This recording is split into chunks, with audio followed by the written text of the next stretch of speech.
Bonjour à tous, et bien nous voici fin avril, donc il est temps pour moi de vous présenter le tout dernier numéro d'InfoPêche, le numéro de mai-juin. Alors c'est un numéro de printemps, une période un peu particulière pour nous pêcheurs, d'abord parce que les beaux poissons se réveillent, en particulier les tanches, donc il est possible de réaliser des grosses bourriches, mais c'est aussi une période un peu difficile parce que évidemment c'est aussi la période de frai. Alors ce nouveau numéro, le voici, nous allons comme d'habitude le feuilleter ensemble. Vous verrez qu'il y a pas mal de surprises et des sujets très complets. Alors on commence par la couverture avec une magnifique bourriche. Comme je vous l'ai dit, le printemps, c'est une période où il est possible de réaliser vraiment de très gros scores. Et puis on commence donc comme d'habitude par le sommaire et l'édito. Puis les questions-réponses. Alors vous remarquerez un petit encadré ici en haut à droite, un encadré important puisqu'il me permet de vous présenter une toute dernière nouveauté, une nouveauté destinée à tous nos lecteurs qui nous suivent également sur Facebook et qui consiste à vous donner rendez-vous pour des lives pendant lesquels je pourrai répondre à vos questions sur certains des sujets de ce magazine. Alors le premier live est prévu le vendredi 13 mai de 18 à 19h, nous discuterons pendant une heure complète. Alors ce premier live sera consacré à l'article La main au panier avec Diego da Silva, donc des questions sur tous ces montages.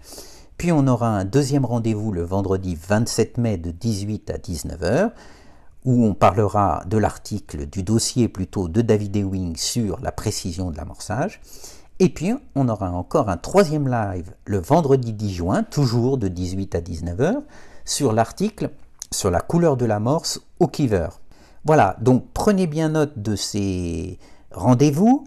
Évidemment, on le répétera, on mettra des infos régulièrement sur la page Facebook, mais je vous attends tous très nombreux dès vendredi 13 mai de 18 à 19h pour parler des montages de Diego da Silva. Alors, sinon, nous avons donc nos questions-réponses habituelles, puis le dossier de David Ewing. Alors, c'est la deuxième partie sur la précision d'amorçage, ou plutôt l'imprécision de notre amorçage. Dans la première partie, il nous avait expliqué pourquoi l'amorçage est beaucoup moins précis que ce qu'on pense, que ce soit à la coupelle quand on pêche à la grande canne, mais aussi au feeder avec le line clip. Et maintenant, il nous explique comment en tirer le meilleur parti en fait de cette imprécision, puisque contrairement à ce qu'on pense, dans beaucoup de cas, ça peut être un avantage. Alors comme toujours avec David, il y a beaucoup d'explications, de détails et d'astuces. Puis on a les bons coups, donc les coins de pêche dans le domaine public et dans le domaine privé. Il s'ouvre quand même très régulièrement des carpodromes, donc on met à jour très régulièrement cette rubrique.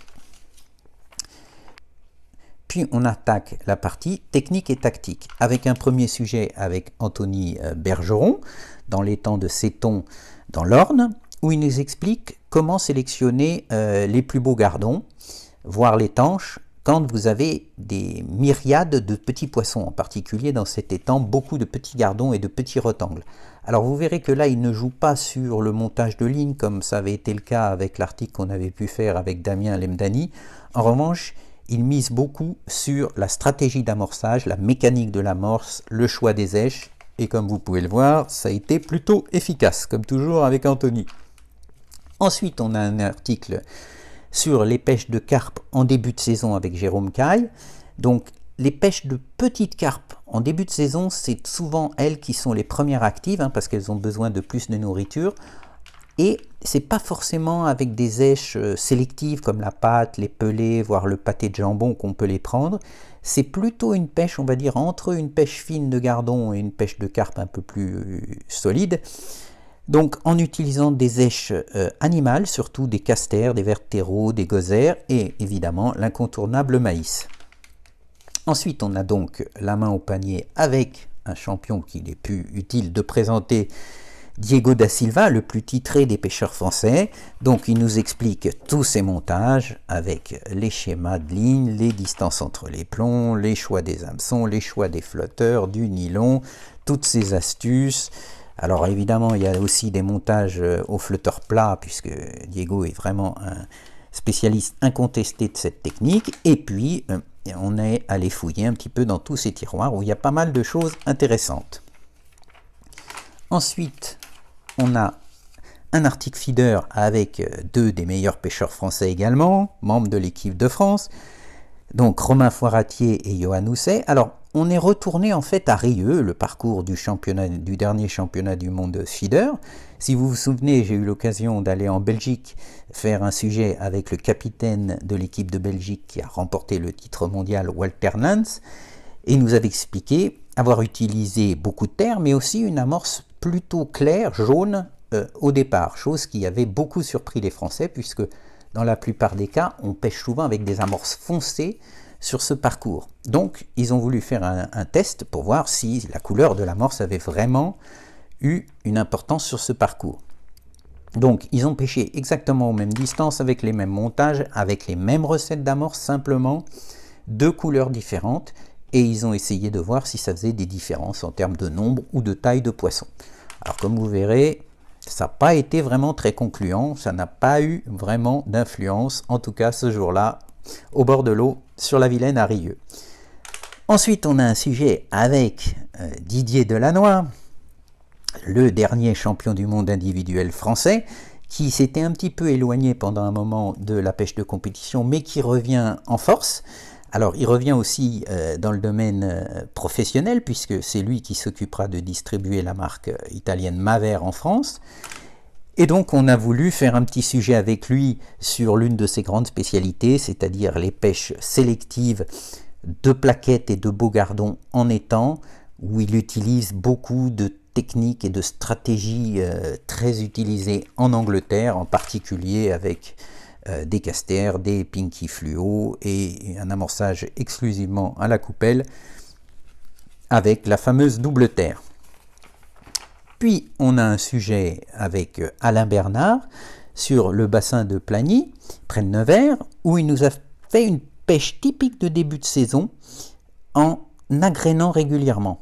Alors, il a amorcé évidemment au départ avec des boules d'amorce, mais ensuite il a pratiqué uniquement une pêche à l'agrainage, car souvent au printemps, c'est la meilleure solution pour prendre du poisson, car si vous faites un tapis d'amorce, souvent les poissons viennent, ils fouillent, ils ne se nourrissent pas vraiment, ils font beaucoup de fausses touches, donc il est important de les exciter par cet agrenage régulier. Puis on a la partie matérielle avec la présentation de nouvelles amorces de la gamme Frenzied Hempseed de chez Dynamite Baits.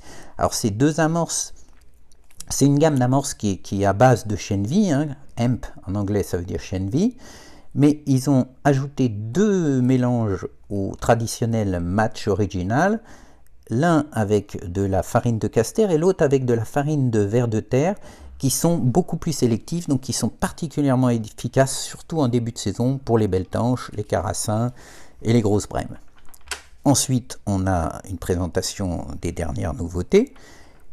Puis, on a une présentation des nouveautés de canne à carpe 2022, comme on le fait chaque année, avec trois catégories, les cannes margin pour les pêches de bordure, les pêches solides en général, les classiques qui sont des cannes de 10 à 13 mètres pour des pêches de carpe de taille moyenne, on va dire jusqu'à 6-7 kg, ce qu'on rencontre quand même le plus souvent dans les carpodromes, et puis les cannes spécimens, alors destinées aux très grosses carpes et aux esturgeons.